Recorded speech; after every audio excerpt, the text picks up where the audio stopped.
आज के क्लास में आप सभी का बहुत बहुत स्वागत है। तो आज मैं सोल्व करने वाली हूँ बिहार बोर्ड इंटर मॉडल का क्लास मतलब बिहार बोर्ड का जो जो मॉडल पेपर आया है 2025 का मैथमेटिक्स का, उसका एक प्रॉब्लम सोल्व करने वाली हूँ लीनियर प्रोग्रामिंग का। उसका लीनियर प्रोग्रामिंग का इस बार एक ही प्रॉब्लम है, शॉर्ट में और लॉन्ग में। तो ये 5 नंबर का क्वेश्चन है और मैंने बहुत लोगों का वीडियो देखा है, किन्हीं मतलब बहुत लोगों ने तो सोल्व ही नहीं किया है इस क्वेश्चन को, और जो भी सोल्व किया है वो रॉन्ग सोल्व किया है। तो आज मैं आपको बताऊंगी कि इस क्वेश्चन को आप किस तरह से सोल्व कर सकते हैं और इसमें 5 नंबर आपका पक्का गारंटेड है। तो चलिए सबसे पहले हम लोग देखते हैं कि किस तरह से इसमें क्वेश्चन आता है। क्वेश्चन जो है आपका मॉडल पेपर का 36 नंबर क्वेश्चन है। लॉन्ग में देखिएगा, minimize z equal to 13x plus 15y subject to x plus y less than equal to 7, 2x minus 3y plus 6 greater than equal to 7, x greater than equal to 0, y greater than equal to 0। ये हिंदी और English दोनों में दिया हुआ है, आप हिंदी वाला भी ले सकते हैं, इंग्लिश वाला भी ले सकते हैं। ग्राफ दोनों का सेम होता है, लिखने में आप हिंदी में लिखे या फिर इंग्लिश में लिखे। अगर 12 में है तो थोड़ा बहुत इंग्लिश आपको आना चाहिए, क्योंकि आगे का जो अगर हायर स्टडी में जाते हैं तो मैक्सिमम बुक जो रहता है आपका इंग्लिश में ही रहता है। तो थोड़ा बहुत इंग्लिश मतलब इंग्लिश का बुक आप लोगों को जरूर रखना चाहिए जो भी क्लास 12 में है। तो मिनिमाइज मतलब होता है न्यूनतम, इसका जो दिया हुआ है उसका हम लोगों को न्यूनतम वैल्यू निकालना है जेड का हिंदी में, और ये दोनों ग्राफ का इक्वेशन दिया हुआ है। तो इस ग्राफ को इक्वेशन को हम लोग x plus y less than equal to 7 इसको 1 मानते हैं, 2x plus minus 3y plus 6 greater than equal to 0 इसको सेकेंड मानते हैं। यहाँ पे एक दिया हुआ है condition x greater than equal to 0, y greater than equal to 0, यानी कि ग्राफ जो होगा वो हमारा फर्स्ट क्वाड्रेंट में ही होगा। बहुत सारे लोगों का हमने देखा है, बहुत सारे लोग जो सोल्व किए हैं वो मतलब सोल्व तो किए हैं लेकिन उल्टा पुल्टा सोल्व कर दिए हैं।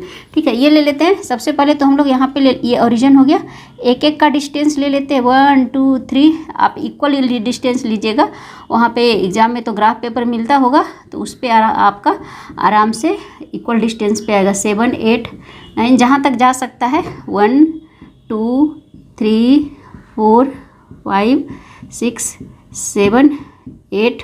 इधर माइनस में आएगा, -2 -3 -4 -5 -6। नीचे ले लेते हैं -1 -2 -3 -4 -5। अब यहाँ पे देखिए equation x greater than equal to 0, y greater than equal to 0 किस में होता है? केवल और केवल फर्स्ट क्वाड्रेंट में होता है। और इसका डिटेल मैंने मतलब NCERT का मैंने बहुत सारा इसका प्रॉब्लम सोल्व किया है, उसको जाकर ज़रूर देखिए शुरू से क्वेश्चन को, वहाँ से आपको बहुत ज़्यादा फ़ायदा होने वाला है, क्योंकि उस पर पूरा मैंने डिटेल से डिस्कस करके बताया सारे प्रॉब्लम को, जो मतलब एग्जाम्पल में दिया हुआ एक्सरसाइज में दिया हुआ है, सारे प्रॉब्लम को हमने सोल्व किया है। तो सबसे पहले इस ग्राफ का हम लोग इक्वेशन बनाते हैं। तो सबसे पहले मतलब लाइन का जो दिया हुआ है उसका ग्राफ बनाते हैं। तो यहाँ पे सबसे पहले कौन सा है? x प्लस वाई, तो इसको इक्वलिटी में कन्वर्ट कर दीजिए। x plus y equal to 7। अगर कुछ नहीं आता है तो x को 0 रखिए, y का वैल्यू निकालिए, y को 0 रखिए, x का वैल्यू निकालिए। ग्राफ किस तरीके से बनाना है इस पर भी मैंने बहुत सारा वीडियो बना कर रखा है, आप जाकर जरूर देखिए मेरे चैनल पे। उसमें ग्राफ करके एक प्लेलिस्ट बना हुआ है, उस पर मैंने बहुत सारा वीडियो डाल के रखा है। तो इसका जो ग्राफ बनेगा, x अगर 0 करेंगे तो x 0 होता है y कोऑर्डिनेट पे 7 से जाएगा, और y 0 करेंगे तो यहाँ पे ये हो गया, ये a पॉइंट हो गया, तो ये हो गया 7 0, ये पॉइंट मेरा हो गया b 0 7। दोनों पॉइंट को मिला दीजिए, रफली मिलाएंगे यहाँ से यहाँ पे इस तरह से जाएगा। ये हो गया x plus y equal to 7 का लाइन का ग्राफ है। अब यहाँ पे देखिए, यहाँ पे जो है लेस देन इक्वल टू 7 है। लेस देन इक्वल टू 7 का मतलब क्या होता है? ये जो लाइन है ये टोटल को ग्राफ को 2 पार्ट में डिवाइड कर रहा है। तो लेस देन मतलब मेरा नीचे वाला एरिया, ये एरिया होगा, ये एरिया ऊपर वाला नहीं होगा, बस इतना ही एरिया को ये कवर करेगा। ठीक है, ये हो गया फर्स्ट का ग्राफ। सेकेंड का ग्राफ है, वो ग्राफ अगर आप ग्राफ तक भी बना लेते हैं ना तो आपको 50% मार्क्स जो है वो आराम से मिल जाएगा। 3y plus 6 greater than equal to 0। तो इसको हम लोग क्या करेंगे, 6 को इधर लेके आ जाएंगे। इसको सोल्व कीजिए simple, -3y less than equal to इधर जाएगा, sorry greater than equal to plus sign है तो इधर माइनस इक्वल टू -6। अब इसको सोल्व कीजिए।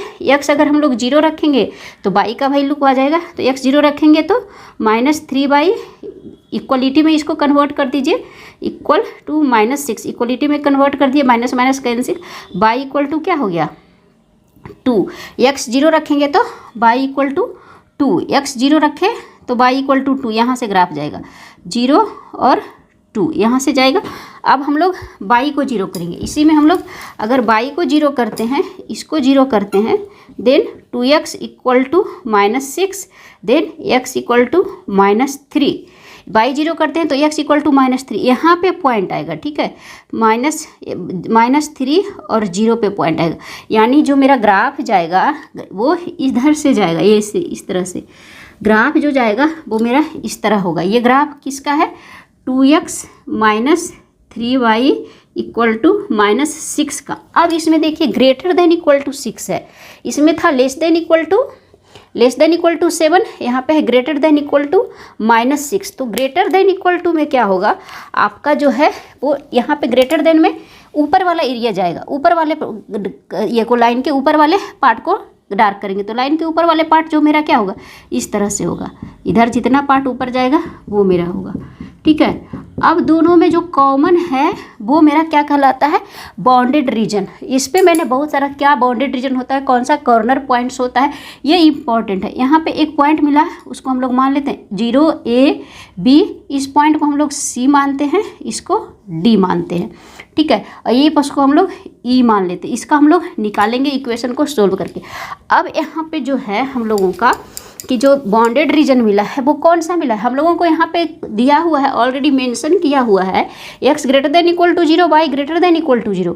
तो हम लोगों को इसमें ये वाला चीज़ नहीं लेना है, इधर वाला चीज़, इसमें ये वाला चीज़ नहीं लेना है, इधर वाला चीज़ नहीं लेना है, ये वाला चीज़ नहीं लेना, बस हम लोगों का जो बॉन्डेड एरिया होगा बस ये होगा, इसको हम लोगों को देखना। ये हो गया मेरा बॉन्डेड रीजन,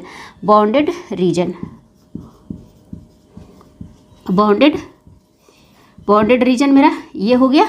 अब कॉर्नर पॉइंट्स देखिए, अब इसका इंटरसेक्टिंग पॉइंट निकालिए, दोनों लाइन का इंटरसेक्टिंग पॉइंट आप आराम से लाइन को सोल्व करके निकाल सकते हैं। और मैंने ऑलरेडी, थोड़ा सा ये लंबा जाएगा क्वेश्चन, तो मैंने ऑलरेडी सोल्व करके रखा हुआ है इस क्वेश्चन को, आप ज़रूर इसको सोल्व कीजिए। जो इंटरसेक्टिंग पॉइंट आएगा वो आएगा मेरा 20, इंटरसेक्टिंग पॉइंट आएगा 22/5 एंड 13/5, 22/5 एंड 13/5। ये दोनों को सोल्व कीजिए, दोनों इक्वेशन को, सिंपल है।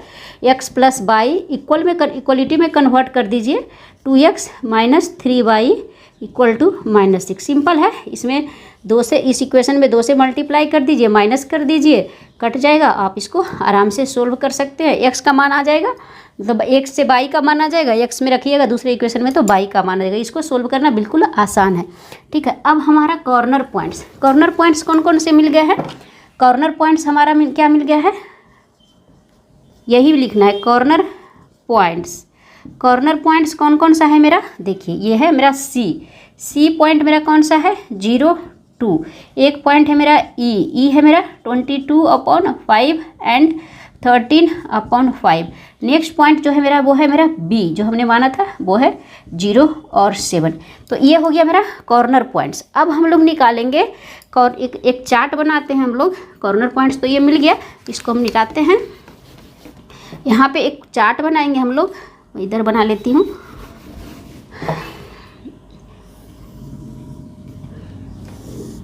Corner points and corresponding value of Z, corresponding value of Z. Z का मेरा 2-3 वैल्यू आएगा, ठीक है। 3 कॉर्नर पॉइंट्स है तो 3 वैल्यू आएगा, जितना कॉर्नर पॉइंट्स आएगा उतना मेरा इसका वैल्यू आएगा।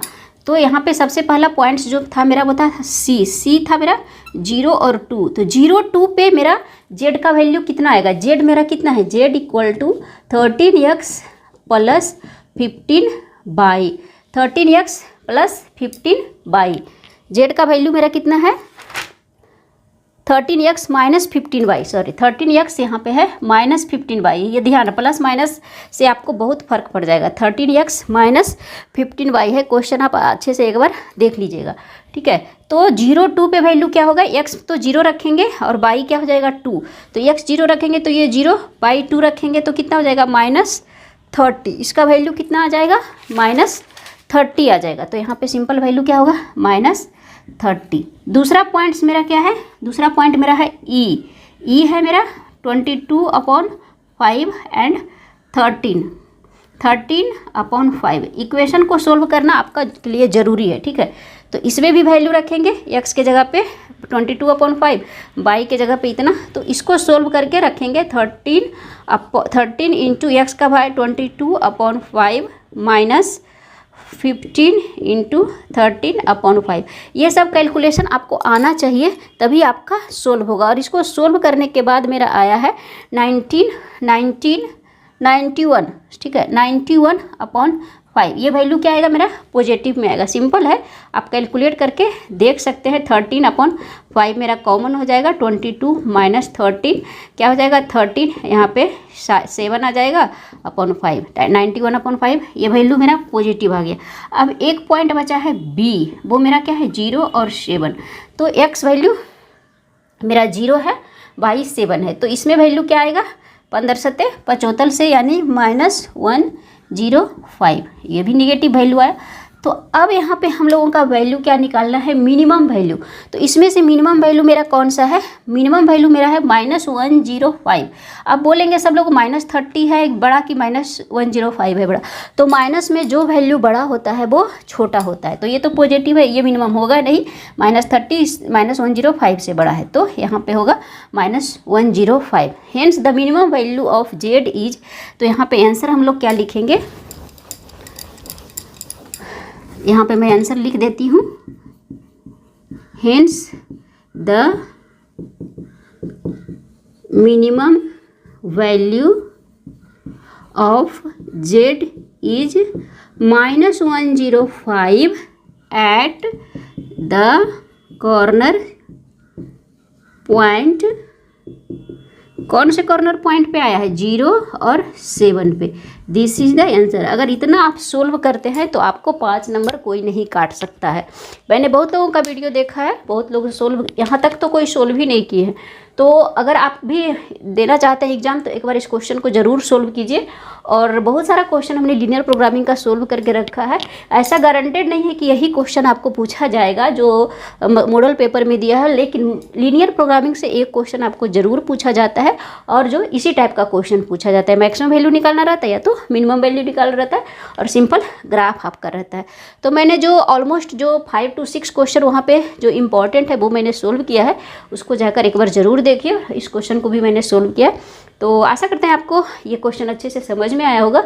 वीडियो अच्छा लगा हो तो लाइक करें, वीडियो को अपने दोस्तों में शेयर करें। मिलते हैं नेक्स्ट वीडियो में एक नए सॉल्यूशन के साथ।